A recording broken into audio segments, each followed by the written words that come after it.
Bismillahirrahmanirrahim. Assalamualaikum warahmatullahi wabarakatuh.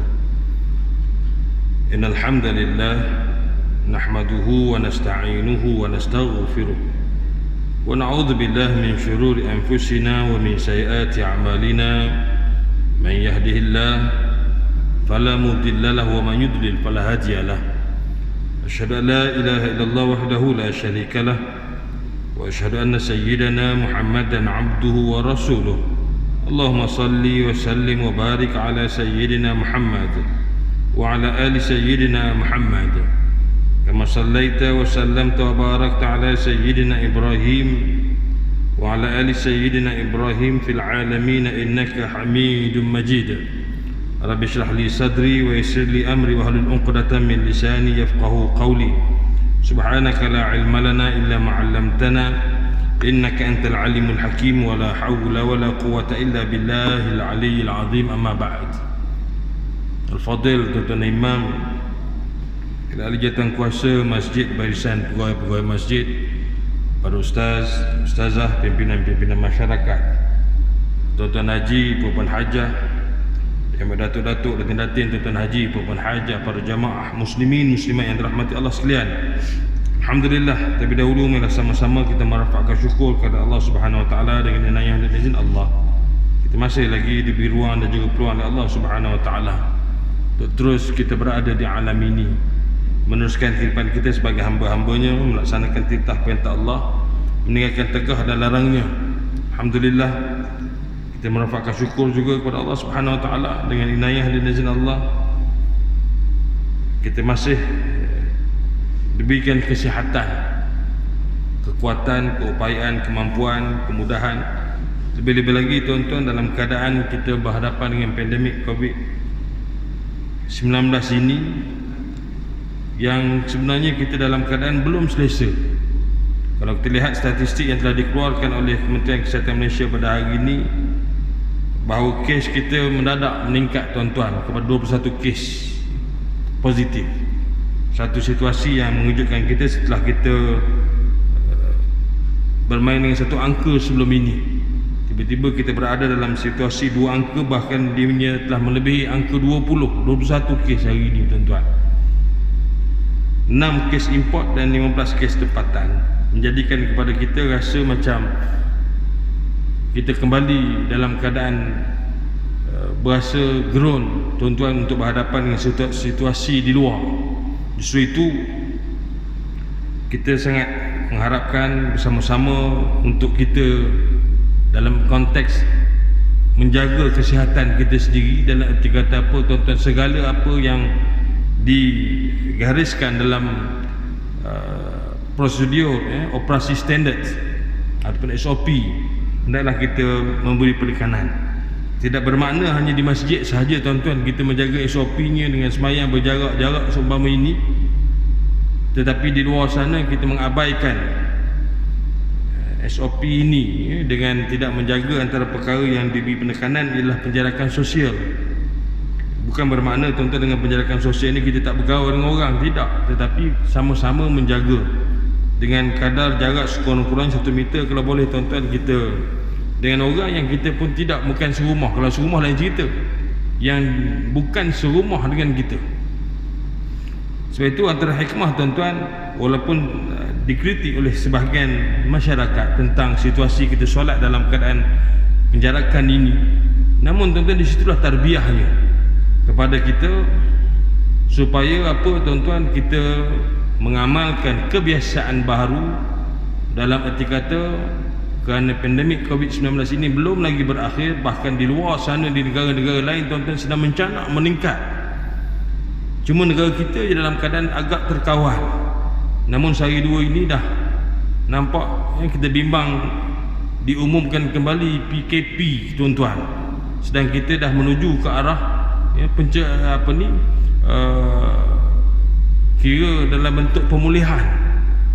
Sebab itu kerjasama daripada semua pihak dalam apa yang disebut sebagai kita jaga kita itu tuan-tuan, bukan makna kita nak lawan kuasa Allah Subhanahu Wa Taala, tidak, tapi kita bertanggungjawab untuk menjaga kesihatan kita, keselamatan kita, kesejahteraan kita.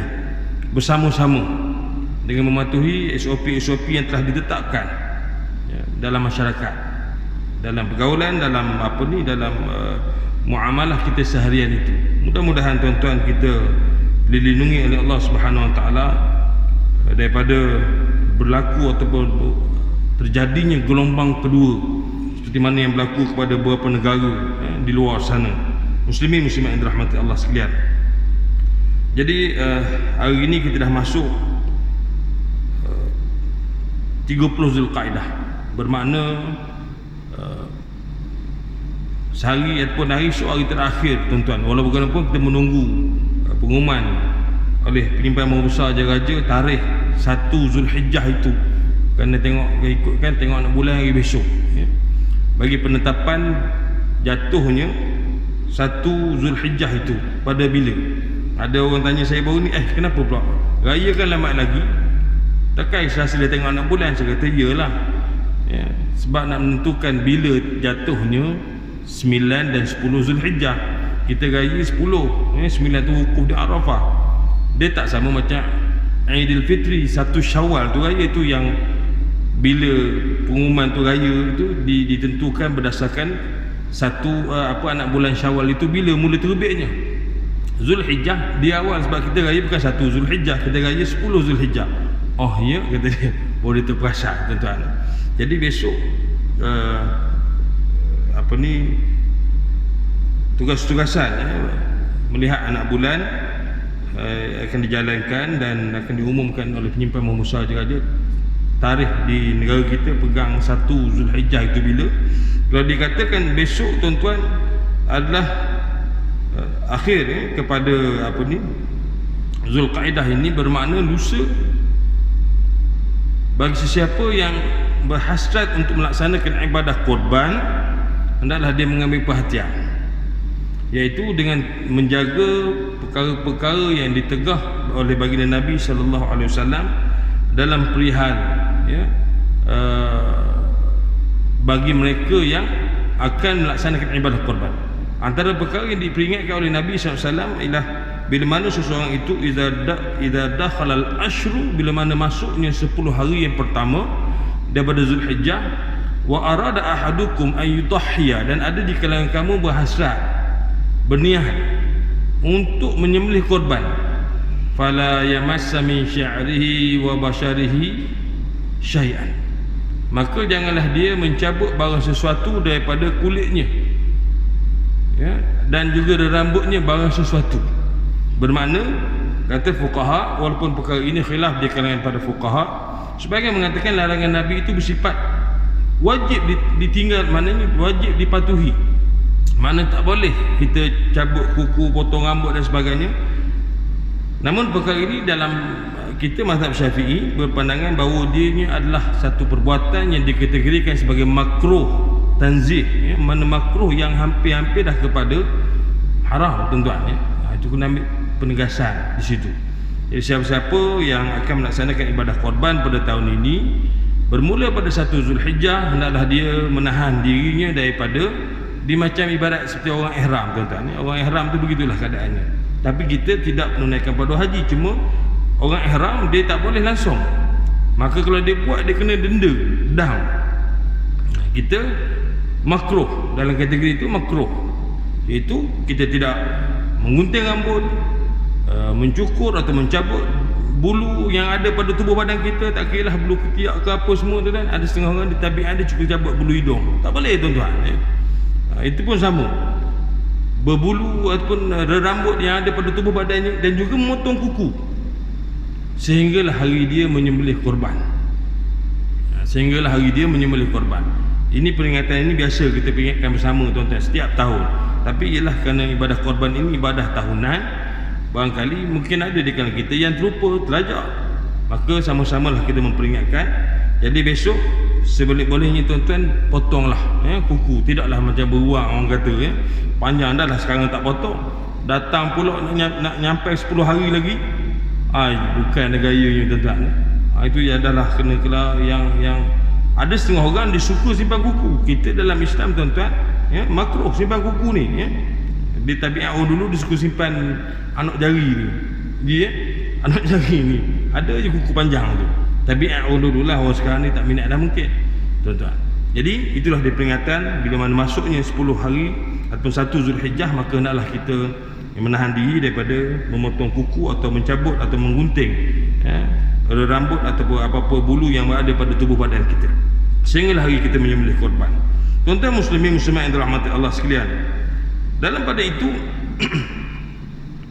10 hari yang terawal daripada Zulhijjah ini merupakan hari yang mempunyai kelebihan dan fadilat serta keistimewaan yang tersendiri, seperti mana yang disebut oleh Ibn Rajab Al-Hambali dalam kitabnya Lataiful Ma'arif. Antara lain disebut, tuan-tuan, tentang kelebihan ini, berdasarkan hadis yang diriwayatkan oleh Al-Imam Al-Bukhari, sebuah hadis daripada Ibn Abbas radhiyallahu anhu daripada Nabi sallallahu alaihi wasallam. Baginda Nabi SAW bersabda, "Ma min ayyamil amal as-salih fiha ahabbu ila Allah min hadhihi al-ayyam, yani ayyam al-ashr." Qalu ya Rasulullah, wala al-jihadu fi sabilillah? Qala wala al-jihadu fi sabilillah illa rajulun kharaja bi nafsihi wa malihi falam yarji' min dhalika bi syai'in. Yang bermaksud tiadalah hari-hari yang mana padanya amalan saleh dilakukan paling disukai oleh Allah Subhanahu wa taala untuk dilakukan melainkan hari-hari ini. Baginda Nabi sallallahu alaihi wasallam merujuk atau bermaksud tentang 10 hari yang terawal daripada Zulhijjah. Nabi kata apa saja amal saleh, tak ada hari yang paling Allah suka sekali kita buat, kita lakukan, melainkan pada 10 hari yang pertama daripada Zulhijjah ini, kata Nabi sallallahu alaihi wasallam. Jadi sahabat-sahabat pun keheranan bertanya, sekalipun jihad fi sabilillah ya Rasulullah. Jihad ni tuan-tuan bukan pergi perang ni, bukan kerja kecil ya. Perang ni sama ada balik atau tidak, itu cerita kedua, tuan-tuan. Boleh jadi tak balik. Maknanya jihad itu satu perkara yang besar. Ya, sahabat tanya, sekalipun jihad fi sabilillah pun tak boleh nak challenge 10 hari yang pertama ni ya Rasulullah. Nabi kata walal jihadu fi sabilillah, sekalipun jihad fi sabilillah. Allahu akbar, tuan-tuan. Besarnya, hebatnya 10 hari. Maknanya kita, tuan-tuan, sekalipun di zaman ini kita tidak lagi berpeluang seperti mana di zaman Nabi untuk berjihad fi sabilillah, namun beramal, membuat amal soleh di 10 hari yang pertama daripada Zulhijjah ini, ganjarannya sangat disukai oleh Allah Subhanahu Wa Taala, bahkan pahalanya lebih besar daripada jihad fi sabilillah, tuan-tuan. Jadi Nabi kata apa? Walaupun sekalipun jihad fi sabilillah tidak dapat, walaupun jihad, baginda bersabda lagi, sekalipun jihad di jalan Allah tidak dapat menandinginya, melainkan seorang lelaki yang keluar berjihad bersama hartanya, kemudian dia langsung tidak kembali, maknanya dia gugur syahid. Sebab orang jihad pun ada masa dia balik, tuan-tuan ni. Yang gugur syahid ni, yang maknanya orang syuhada, dia punya kedudukannya memang tinggi di sisi Allah Subhanahu Wa Taala. Justru tuan-tuan muslimin muslimat yang dirahmati Allah sekalian, kita bersyukur kepada Allah Subhanahu Wa Taala. Mudah-mudahan kita berkesempatan sekali lagi dalam kehidupan kita, dalam hidup kita, tuan-tuan, untuk bertemu dengan 10 hari yang terhebat daripada hari-hari yang ada atas muka bumi ini, tuan-tuan. Daripada hari-hari, daripada banyak-banyak hari, 356 hari dalam kalender Islam, dia tak sampai 365, 356 hari atau 355 hari. Inilah dia 10 hari yang disebut sebagai 10 hari yang terhebat untuk kita melakukan amal saleh. Sama ada kita nak berpuasa sunat boleh, tuan-tuan, melainkan jangan sampai pada 10 Zulhijjah. 10 Zulhijjah itu hari raya, hari kita yang ditegah diharamkan berpuasa. Jadi melakukan amal saleh seperti qiyamul lail, memperbanyakkan membaca Al-Quran, bersedekah di jalan Allah, dan kemuncak kepada itu, kata ulama, ialah kita melakukan sembelihan korban, tuan-tuan. Melakukan sembelihan korban, antara perkara yang dikategorikan sebagai perkara yang sangat digalakkan, sehingga mana, tuan-tuan, ibadah korban dikategorikan sebagai satu sunnah muakkadah atau sunnatul ain, sunnah bagi individu. Kita ada fardu ain, fardu bagi individu, sunnatul ain, sunnah bagi individu, bagi sesiapa yang sudah seorang muslim yang hidup, yang akil, yang baligh, dan berkemampuan. Ini syarat dia. Orang mati tak payah korban lah. Walaupun banyak di kalangan kita tuan-tuan nak melakukan ibadah korban bagi pihak Allah yarham ayahandanya ataupun ibunya dan sebagainya, tokinya dan seumpamanya, atau anak-anaknya yang telah meninggal dunia. Jadi asasnya ibadah korban tidak tertuntut kepada mereka yang telah meninggal dunia, melainkan ianya berbentuk wasiat ataupun sesuatu yang telah dimaklumkan lebih awal. Contohnya diwasiatkan terus. Tetapi tuan-tuan tengok keadaan juga. Kalau diwasiat tidak tahun, ini dah tak jadi cerita dah. Ya, ada kalau orang kaya mungkin dia boleh peruntukkan 50,000, awak tidak tahu masuk korban untuk kawan. Tak payah tuan-tuan. Ya, ini tak tertuntut. Kerana ibadah korban satu ibadah yang dilakukan untuk kita taqarrub, menghampirkan diri kepada Allah SWT. Matinya anak Adam itu terputus. Inqata'a amaluhu illa min thalath. Terputuslah segala amalannya melainkan 3 perkara saja tak boleh lagi disambung berterusan. Adapun ibadah korban tidak tertuntut kepada orang mati. Jadi bagi waris ataupun anak-anak yang nak buat korban kepada si mati, hendaklah dia sendiri yang berkorban, dan setelah seusai dia melakukan ibadah korban, maka hendaklah dia berniat untuk bersedekahkan pahala korbannya itu kepada si mati, bukan bubuh nama orang mati. Ya, biasa dulu masyarakat kita memanglah kadang pada 7 tu 4 orang mati dia dah. Arwah ni tak imam pun pelik. Pening kepala sembelih ai. Seorang je hidup, lain semua mati belaka. Daripada 7 tu 6 mati, arwah belaka. Jadi siapa yang nak berkorban tadi, tujuannya tuan-tuan kita nak sedekah pahala. Sedekah pahala ini diharuskan dalam Islam. Seperti mana kita mendengar kematian contohnya. Ya, bila kita mendengar kematian, dan kita pun selalu menyebut ungkapan Al-Fatihah. Al-Fatihah bukan diungkap tetapi dibaca. Kita baca Al-Fatihah, dan di situ sesiapa membaca Al-Quran dapat pahala, dan pahala bacaan itu kita sedekahkan kepada si mati. Yang ini yang kita sebenarnya. Bukan copy paste Al-Fatihah bacanya tak juga tuan-tuan. Begitu juga orang-orang yang mati kita bacakan Al-Quran kepadanya, kita sedekah pahala membaca Al-Quran itu. Sekurang-kurangnya Al-Fatihah lah ya tuan-tuan. Kalau tuan-tuan boleh baca 30 juzuk lagi baik. Sedekahkan pahala bacaan itu kepada si mati. Yang ini berdasarkan hadis sahih di mana baginda Nabi SAW pernah didatangi oleh satu orang sahabat yang pulang daripada perantauan. Bila mana dia balik ke kampungnya dan didapati ibunya telah meninggal dunia di sepanjang perantauannya itu, maknanya zaman dulu tuan-tuan tak ada maklumat ya, melainkan dah balik dia baru tahu cerita meninggal tak meninggalnya. Jadi dia berasa sedih lah sebab tak sempat berjumpa dengan ibunya. Namun dia datang berjumpa dengan Nabi sallallahu alaihi wasallam, bertanyakan, "Ya Rasulullah, atasaddaqu anha?" Wahai Rasulullah, boleh tak aku nak bersedekah bagi pihak ibuku? Nabi kata, "Na'am." Mana boleh. Jadi anak, sebab itu dalam konteks ini tuan, yang aulanya lah anak lah ya, kerana itulah dia termasuk dalam kategori birrul walidain, berbuat baik kepada kedua orang tua. Jadi anak tuan-tuan. Jadi untuk orang lain itu yang tepatnya lah anak. Contohnya yang tepatnya lah anak ya, berlakukan. Kalau nak buat korban tadi biarlah anak selagi dia peruntukkan.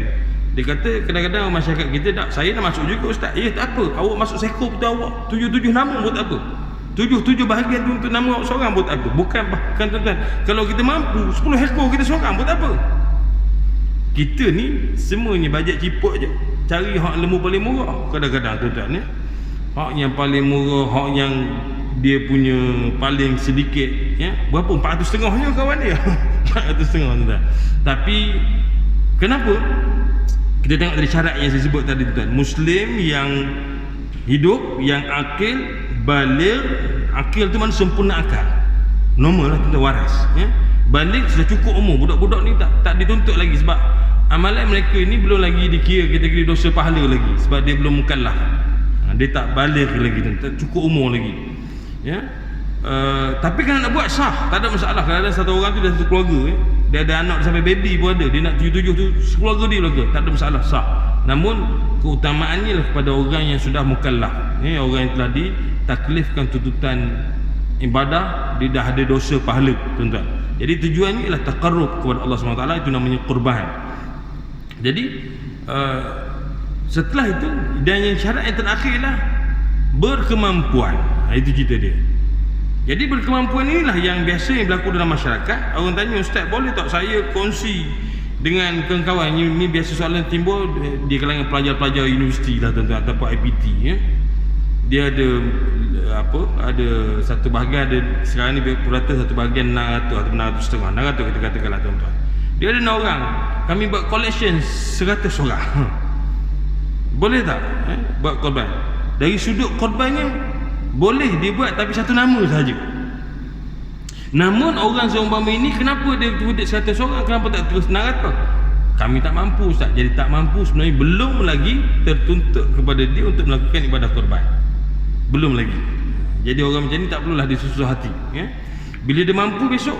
Sebab tu ulama kata apa yang dikatakan istita'ah tadi, yang kemampuan untuk korban tadi, ialah bila mana kalau dia masuk bahagian korban atau dia berkorban, dia tak menjejaskan perbelanjaan dia pada hari raya, mana dia boleh berhari raya seperti mana orang lain, boleh bergembira.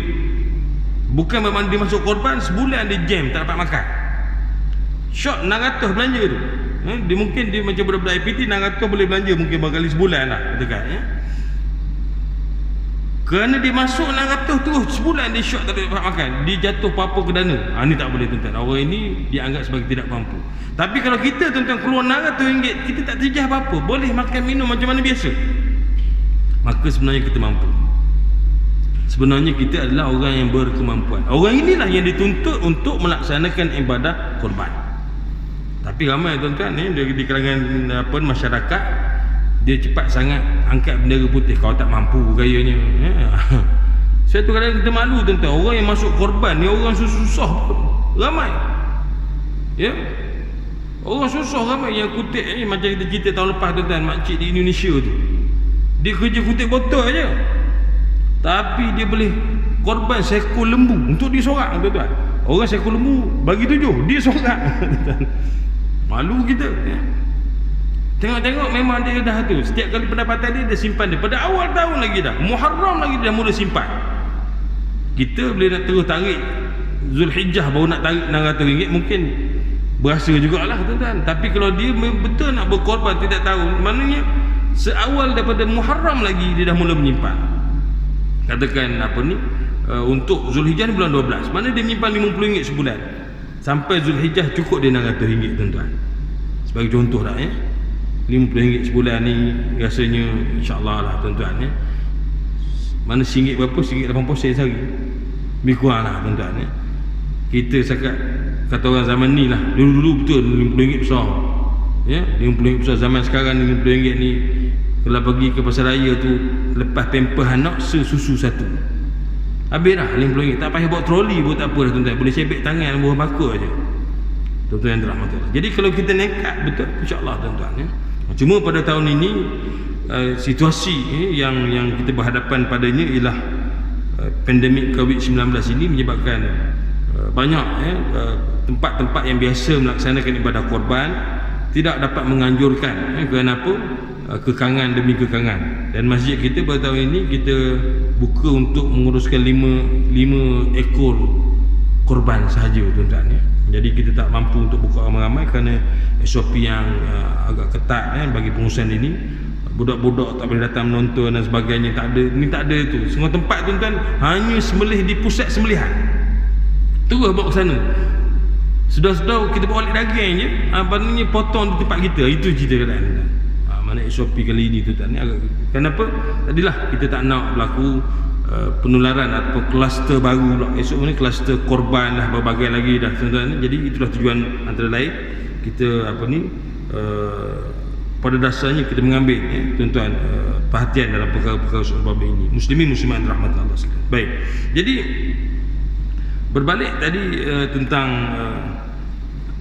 kemampuan tadi, itulah tuan-tuan sebenarnya kalau dilihat berdasarkan apa disebut oleh para fuqaha tentang kemampuan tadi, sebenarnya ramai di kalangan kita yang insya-Allah tuan-tuan dikurniakan kemampuan ya. Cuma dalam situasi pandemik COVID-19 ini mungkin seperti mana kita pernah sebut sebelum ini, kadang-kadang orang yang biasa pun dia boleh jatuh kepada asnaf tuan-tuan. Kenapa? Kerana tak bekerja kerjanya kerja harian tapi syarikatnya tak ada operasi dan sebagainya. Sebab itu kita masa awal-awal PKP dulu tuan-tuan ya, kita berusahalah membantu kejiranan kita ataupun ahli qaryah kita untuk ada yang langsung tak ada makanan tuan-tuan ya. Masjid kita sempat kita memperuntukkan dalam RM5,000 tuan-tuan ya, untuk beli makanan asas ini. Di samping kita juga mendapatkan bantuan daripada pihak MUID ya, bantuan fidyah ya, kepada mereka ini, dan kita hantar kepada mereka tuan-tuan dan sebagainya, ambil ya, di lokasi untuk situasi, kerana ramai orang yang jatuh tiba-tiba tuan-tuan, susah. Bila tanya dia kata memang saya ada kerja encik, kata dia, tapi sekarang ni kerja gaji hari ni dah sebulan tak kerja, tak ada gaji, kata dia ya. Itu yang jadi situasi sekarang ni.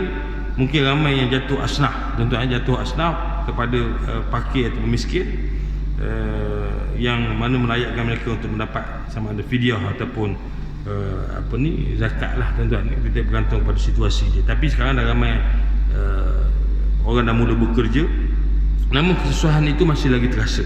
Muslimin muslimat yang dirahmati Allah sekalian. Jadi bila mana kita berada di 10, kita bakal masuk kepada 10 hari yang terhebat daripada hari-hari yang ada di atas muka bumi ini tuan-tuan, sehingga Allah Subhanahu Wa Taala menyebut dalam Al-Quran, wal fajr wa layalin ash, demi waktu pagi dan juga malam 10 malam ini disebut begitu. Sebagian ulama mengatakan bahawa, mufassir mengatakan bahawa yang dikatakan 10 malam itu ialah 10 hari daripada Zulhijjah itu sendiri, terawal daripada Zulhijjah. Maknanya daripada siang bawa ke malam. Kita tuan-tuan, kita guna istilah malam kadang-kadang merujuk kepada hari. Berapa hari orang nak pergi ke sana? Adalah yang ada 3 malam. Bukan kita pergi malam je, maknanya merangkul daripada siang sampai ke malam. Jadi ungkapan malam itu sebenarnya merujuk kepada seharian. Itu dalam bahasa tuan-tuan. Kita banyak dalam bahasa kita guna apa yang telah digunakan pakai dalam bahasa Arab ya. InsyaAllah lah mungkin dalam 4 malam juga di sana tu kita kata tuan-tuan ya. Sehinggalah ungkapan yang disebut sebagai 2 marhalah dalam permasalahan ataupun hukum berkenaan dengan musafir. 2 marhalah itu juga adalah satu jarak yang telah ditukar nilainya. Sedangkan 2 marhalah itu merujuk kepada perjalanan yang mana memerlukan kepada 2 kali berhenti bermalam. Itu 2 marhalah. Sebab itu ulama khilaf dalam bab 2 berhenti bermalam ni berapa jauh sebenarnya. Sebab itu kita ada beza ya. Ada kata 81 km setelah ditukar nilainya kepada kilometer sekarang. Ada kata 89 km. Ada setengah kata 60 pun dah. 60 km ni pun dah 2 kali singgah bermalam ni. Sebab itu tak ada satu dalam mazhab Syafi'i pun ada 2 jarak, 81 dan juga 89 km tuan-tuan ya. Untuk jarak kita ni yang membolehkan seorang itu solat qasar ya. Jamak ni kalau hujan lebat pun kita boleh jamak tuan-tuan ya. Yang membolehkan seorang itu qasar. Qasar ni maknanya meringkaskan solat yang 4 rakaat kepada 2 rakaat tuan-tuan. Adapun jamak dia tak syarat mesti 2 marhalah tadi, tak syarat ya. Kerana kita ada kalanya kita boleh solat secara jamak sama ada takdim lah ataupun takhir. Contoh seorang yang ahli perubatan tuan-tuan ya. Pembedahan yang dia terpaksa lakukan itu makan masa dalam 4 jam. Mungkin waktu yang dia terpaksa lalui itu menyebabkan dia terpaksa terlepas, luput waktu. Jadi dia boleh jamak takhir contohnya, ataupun jamak takdim terlebih dahulu, ataupun contohnya kalau nak masuk di pembedahan sebelum zuhur lagi, tak boleh nak sembahyang lagi, dia habis maghrib sekarang. Orang pembedahan dia tak boleh tinggal ikut dah mati juga tu ataupun jadi dia dalam tempoh itu dia boleh sekiranya ada kesempatan dia boleh dijamakkan solat tetapi tanpa qasar. Itu keadaannya ya. Begitu juga kita dalam mazhab Syafi'i, kalau hujan yang lebat, dia ada syarat dia tuan-tuan. Kalau kita buka balik kitab, banyak, tak silap saya 9 hingga 11 syarat ya, yang membolehkan seorang itu yang solat di masjid sekiranya berlaku hujan lebat, dia boleh jamak dengan jamak takdim ya. Jamak takdim iaitu 3, contoh kalau maghrib isyak ni 3 maghrib campur 4 isyak tuan-tuan dalam waktu maghrib, bukan takhir, takdim solat zuhur dan juga asar dalam waktu zuhur. Tuan-tuan, ada syarat antara lainnya ialah sampai habis di sembahyang asar tu pun dalam waktu zuhur tadi 4 hujan tak berhenti lagi. Antara syarat, antara lain syaratnya lah tuan-tuan ya. Itu cerita dia. Tapi jarang diamalkan di tempat kita tuan-tuan ya, sebab bagi kita tak ada masyaqqah sangatlah. Ya, bagi tak ada dah rasa susah sangat kalau setakat hujan tuan-tuan ya. Tapi zaman saya belajar tu di luar negara tuan-tuan ya, bila sahaji nak turun saja dah mula betul imam akan buat pengumuman ya, kita akan sembahyang jamak ya, bila sembahyang jamak takdim ya, kalau maghrib isyak. Jadi yang mana dah sudah tu dia boleh balik lah lepas itu. Kalau tak ada kuliah maghrib ke apa dia boleh balik lah. Jadi orang yang belum sembahyang dia boleh datang dan dia sembahyang macam biasa lah, sembahyang isyak. Cuma azan tetap perlu dikumandang lah tuan-tuan, macam kita dalam tempoh PKP dulu lah tuan-tuan, kita azan ya, dan bukan tak ada sembahyang jemaah tuan-tuan ya. Ada setengah jemaah masyarakat kita dia kata sayang masjid besar-besar PKP punya pasal lah itu ini tak ada orang sembahyang berjemaah. Ada yang sembahyang berjemaah, hanya dibenarkan pegawainya sahaja, imam bila siap tuan-tuan, ataupun tak kira lah imam Bilal ke imam Bilal ke, tiga orang tu ada. Maknanya dari sudut hukum fardu kifayah dah diangkat, iaitu dilaksanakan solat fardu secara berjamaah di masjid tuan-tuan. Mana tuan-tuan solat fardu dari sudut fardu kifayah itu telah terangkat, kerana solat berjamaah ni hukum dia fardu kifayah. Hendaklah ada sebahagian daripada ahli qaryah melaksanakan solat fardu berjamaah di sesebuah tempat yang khusus lah di masjid ni, maka terangkatlah hukum. Adapun orang lain tak dibenarkan. Kenapa? Kita tak nak berlaku orang ramai masa itu. Jadi kita punya pegawai tu ada, lepas dia azan dia pun sembahyang lah berjemaah secara, dia pun bukan buat ikut dan je, secara SOP lah tuan-tuan ya. Mula-mula awal dulu azannya boleh ya, sembahyanglah dia sendiri seorang tuan-tuan ya, ataupun 2 orang, tengok dengan siap tuan-tuan. Tapi lepas tu dibenarkan 3 orang. Lepas tu kita dibenarkan bolehlah sembahyang 50 orang. Faham paling ramai ya. Negeri-negeri lain mula buka 12 aja, Jumaat pun 12 orang je masa itu tuan-tuan ya. Tapi kita alhamdulillah dan sekarang ini kita dah boleh mencecah angka kepada 600 orang untuk solat Jumaat tuan-tuan ya. Alhamdulillah, dan semua masjid pun dah boleh buka untuk Jumaat. Cuma ada setengah-setengah masjid lagi saya tengok terpaksa mohon lagi kerana mungkin kapasiti tak cukup lah tuan-tuan ya. Nak sembahyang Jumaat kena mohon lagi tuan-tuan ya. Kita masjid kita datanglah ya. Yang awal tu first come first serve lah tuan-tuan ya. Muslimin muslimat yang dirahmati Allah sekalian. Berapa minit lagi tu? Ada sikit lagi ya. 7 minit lagi tuan-tuan. Baik, jadi itu antara lain tuan-tuan berkenaan dengan maknanya hari 10 yang terhebat atau terawal daripada Zulhijjah ini merupakan hari yang sebenarnya tuan-tuan yang sangat-sangat kita tunggu ya. Bukan senang tuan-tuan, dalam banyak-banyak hari itulah harinya yang diberikan kepada kita oleh Allah Subhanahu Wa Taala pahala yang tak boleh nak dikapar berapa tuan-tuan ya.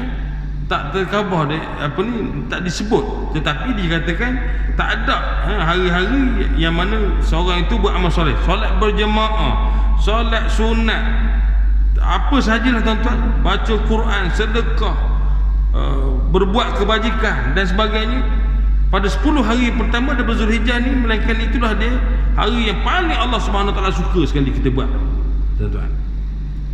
Jadi mana hati kita berbunga-bunga lah tuan-tuan. Mudah-mudahan Allah SWT berikan kepada kita sekali lagi kesempatan untuk bertemu dengan 10 hari daripada 10 hari pertama daripada Zulhijjah ini. Tuan-tuan muslimin muslimat yang dirahmati Allah sekalian,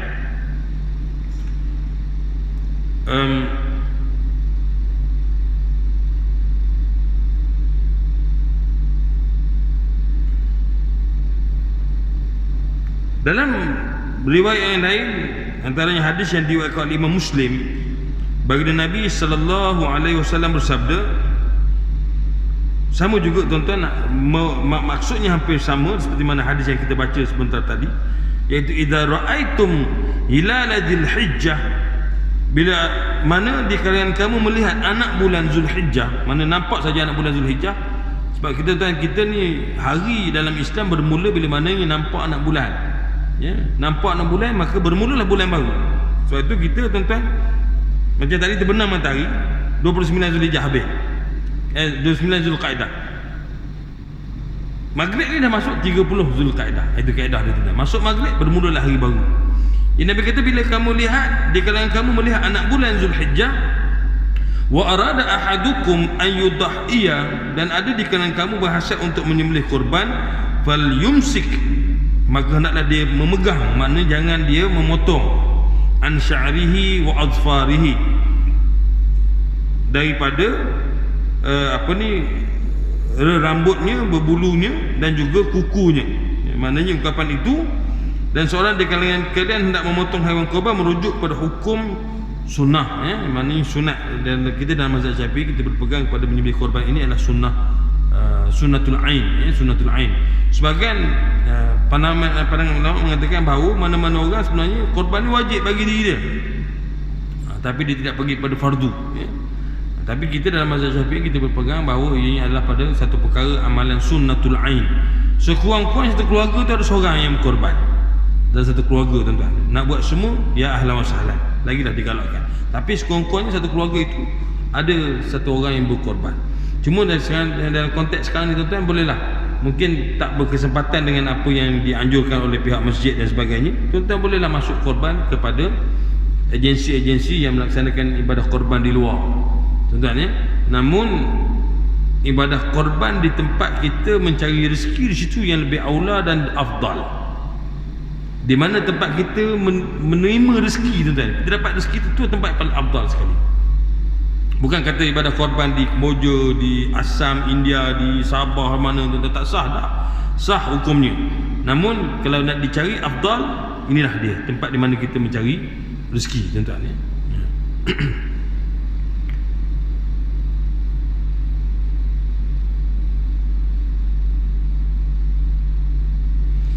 Nabi SAW memberi penegasan, man kana indahu sa'atan falam yudahi fala yaqribanna musallana. Sesiapa yang memiliki kemampuan akan tetapi tidak berkorban, kata Nabi SAW berdasarkan hadis yang diriwayatkan Ibn Majah, ya, maka janganlah dia mendekati tempat pelaksanaan solat Aid, mana tempat kita semayang ni, kata Nabi. Dia jangan dekat tempat kita nak semayang ni. Mana Nabi beri penegasan, dia mampu buat korban tapi dia tak berkorban dengan sengajanya, tuan-tuan, ya. Maka Nabi kata jangan dia mendekati tempat kita nak semayang raya ni, sebab sunnahnya semayang raya ni di tempat lapang, tuan-tuan. Tapi negara kita ni buat tempat lapang, hujan saja sekarang ni, tuan-tuan, lejut basah kita, maka kita buatlah dalam masjid, ya. Jadi untuk itu peringatan keras Nabi ini, sebagai ulama mengatakan wajibnya korban bagi orang yang mampu. Siapa mampu wajib dia korban pada dasarnya, tuan-tuan, ya. Cuma kemampuan ini dia tertakluk. Buat masa sekarang ni kita mungkin ramai kerana SOP dan sebagainya, ramai yang mampu dari sudut kewangan tapi tak mampu untuk melakukannya. Macam pergi haji, tuan. Haji ni wajib, dia fardu ain, dia fardu dalam individu, tapi kerana kota yang terhad, maka dia kena ikut giliran. Sampai giliran baru dia jadi wajib. Walaupun dia dah cukup simpanannya, dia sihat tu badannya, tapi kuota dia tak sampai lagi, atau giliran tak sampai, belum wajib lagi bagi dia, tuan. Dan kalau dia mati, dia tak dianggap sebagai seorang yang berdosa meninggalkan kefarduan, ya, farduan dalam hidup dia. Itu cerita. Sama juga dari konteks kan, dia nak masuk korban tapi tak ada tempat dah. Yang ni tak boleh, ni tak lepas apa semua, jadi tak tertakluk dia pada tahun tersebut. Namun dia kena berusaha lah, tuan-tuan, ya. Sebenarnya untuk sebaik mungkin, jangan cepat sangat mengalah. Open ada, tetapi dia awal-awal lagi tak apalah.